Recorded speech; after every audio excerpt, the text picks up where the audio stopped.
पहिलो हाँसो पहिलो बोलो सब याद छ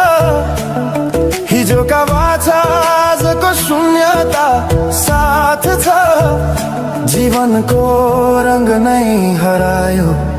अचानक तिमी बिना बाँच्नु पर्यो कति कठिन हावाको लहरमा सुन्छु तिम्रो आवाज शून्य कोठामा प्रतिध्वनि जस्तो गाजा सम्झनाको बादल